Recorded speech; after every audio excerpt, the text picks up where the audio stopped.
everyone, my name is Shivani Tyagi and I teach philosophy and ethics to you. So today we are going to discuss very important philosophers, existentialist philosophers. Now what is existentialism? So now, till now in Western philosophy, we talked about what is science, what is physics, what is gravity, what is world like and how it is like to live in, right? So these are the questions that we were asking about atoms, about gravity, about world, about science, about facts, about logic. So these were the questions that we were seeing. So now existentialist philosophers were those philosophers who asked the question what it feels like to live, right? So basically what existence is like, right?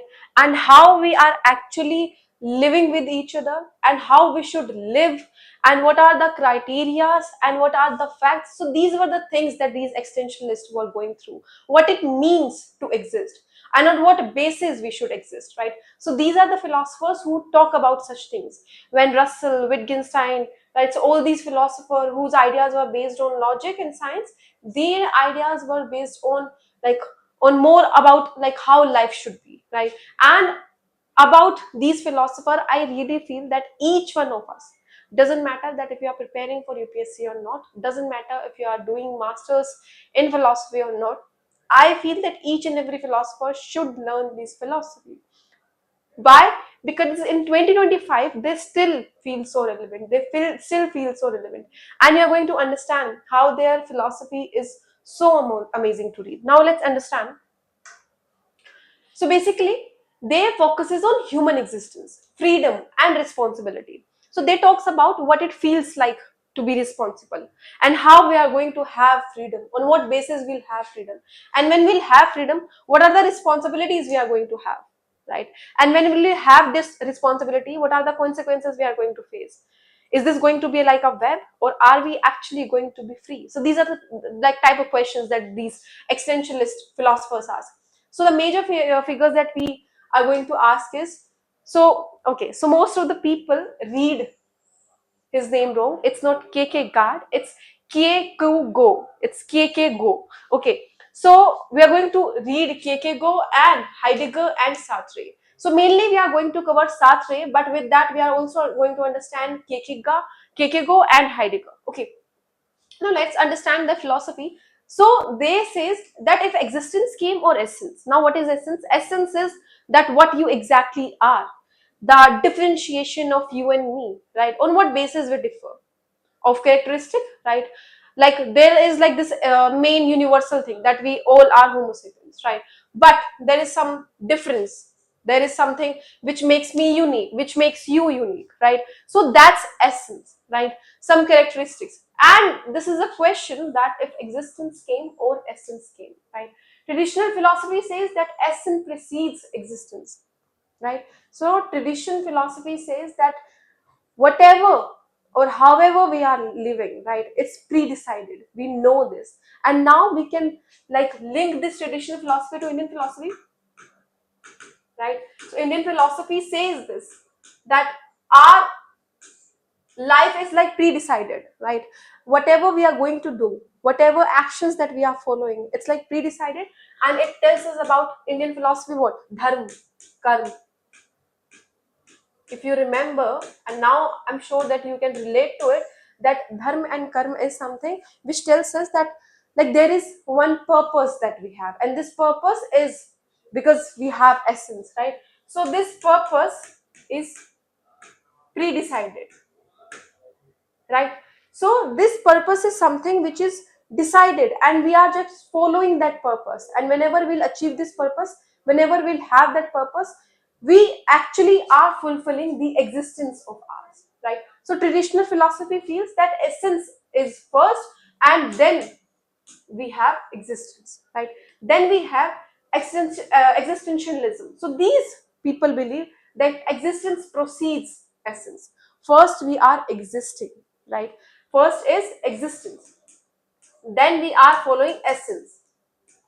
Now what it means? It says that this traditional philosophy which says that there is a purpose of each one of us, right?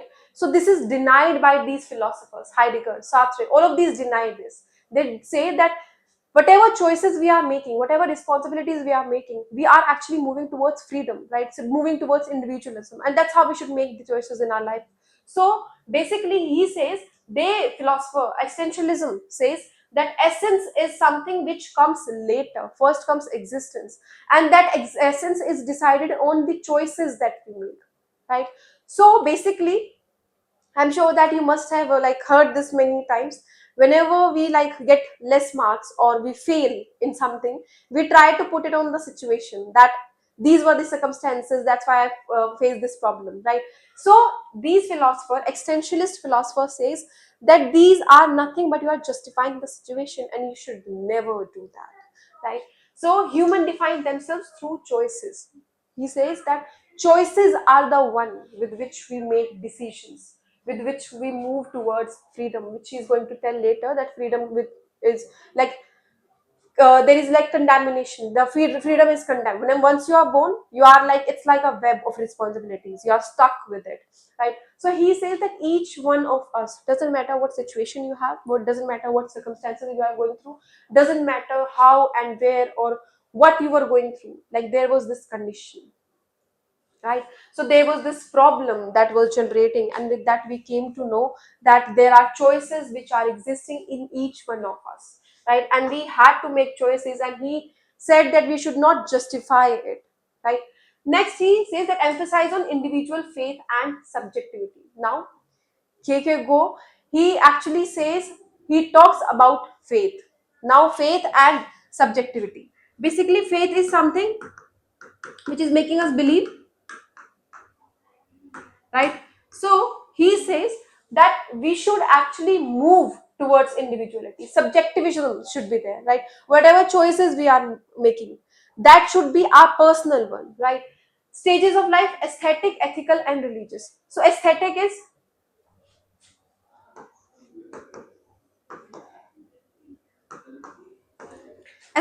something which has like, which is more towards materialism, right? And when it comes to aesthetics and materialism, whose philosopher name comes in our mind? Charvak, right? He was a philosopher who talks about that we should not talk about future, we should not talk about past, we should live in reality, and we should enjoy this world, because one day we are all are going to die, right? And he's the philosopher who talks about pleasure, who talks about desire, who says that this world is the like reality, the world that you are living in. There is like no proof that you have atma, soul. There is no proof that there is future. There is no proof that you are going to get afterlife. So these are the things that like he says, right? And he's the most criticized philosopher. So aesthetic is materialism, right? And he denied it. Kierkegaard, he denied it. Then we have ethical. Now ethical is where society is making rules and regulations for us, right? With those rules and regulations, we are actually getting some, there is like stability in our life, right? Then we have religious. Now, what is religious? Religious is like going more than ethical life. There are rules and regulations, but with more belief, right? We are going toward God, right? And he considered this as a faith. So, authentic existence through leap of faith, right? So, authentic is that subjectivism, right? Authentic is through your personal choices, through your personal choices, right? So these personal choices are known as authentic existence, and these are leap of faith. So this is a keyword, make sure that you are mentioning it. So this is the reality, this is the path that we should move on, right? Now let's understand choices and responsibility. Freedom brings the responsibility, and this is such an amazing philosophy, and just understand it. And I think it's accepted by each and every one of us, especially in today's reality. He says that once we are born, right, we have essence, and that essence is by our choices. But that choices, right, those responsibility, those choices is going to bring more freedom for us, right? And when we have freedom, we are going to have more responsibility, and when we have more responsibility, we are going to have feelings, and that feelings is going to mention later about anguish. So we are going to read and learn about those feelings also, right? So Just imagine that these philosophers, such a long time they gave these philosophy and still we find it relevant. This is why I tell you that whenever you are reading this philosophy, make sure that you are understanding them deeply, right? So he says that freedom brings responsibility. Such an amazing quotation that he gave, right? We are condemned to be free. Condemned, such a harsh word, such a big word, but it's the reality, right? So Sartre says that we are condemned to be free. We are never free. We are stuck with responsibilities. If we are born, we have to choose a path, and whenever we are choosing a path, we are moving towards something.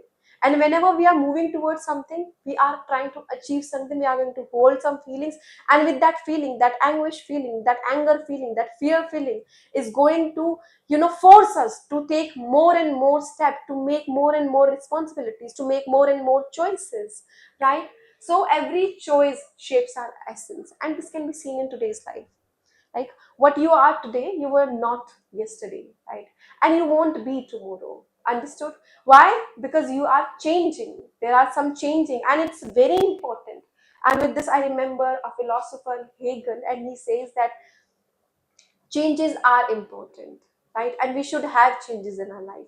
And this is what has been said, that choices shape our essence. So how we are building those choices, positive or negative, and again, those choices, positive and negative, depends on the society, on you, and how your environment is generating, right? So those choices are the one which are going to change your essence in a good or bad way, right? So I hope that you understood what choice and responsibility is. Then authentic versus inauthentic. Authenticity is living true to oneself. Inauthenticity is that following the crowd, denying a responsibility, right? So basically, authenticity is when you are actually talking about yourself. You are making decision not because society says so, right? You are taking decision because you want it, right? You are listening to my class. Why you are listening to my class? Because you wanted to listen it. No one forced you to let's see this video, right? So this is what this is authenticity. Now what is inauthenticity? Someone forced you, someone told you that if you want to pass in this examination, that you have to listen to Shivani ma'am's class. Now this is inauthenticity. Or maybe you are seeing this class because many of your friends is seeing this class, is watching me. So this is inauthenticity. You are moving with the crowd, right? Like, there is no personal, there is no subjectivism, there is no like your role of taking decision. So this is the difference between authenticity and inauthenticity. So Kierkegaard religious faith as authentic. He says that religious faith, accepting religion, accepting God in whatever way you want, right? Whoever you want, whatever religion you want, your acceptance of religious faith should be authentic. It should be your, not based on the society, but not because the crowd is doing, not because everyone is actually was like manipulated. So you should not imitate them, right? You should have your personal agenda, you should have your personal faith into it, you should have your subjective choices into it. So this is what he says about authentic and inauthentic. Understood? So I hope that whatever keywords I'm bringing up to you, make sure that you are writing it somewhere, because these are the keywords, and these are keywords which are enough. If you are seeing my videos, these keywords are enough to score marks with you. So make sure that you are actually seeing them. Make sure that you are writing it somewhere. And again, I'm saying make a separate notebook for current affairs. So that is all for today. I'll be coming with the next part of it, and do like and share. Thank you.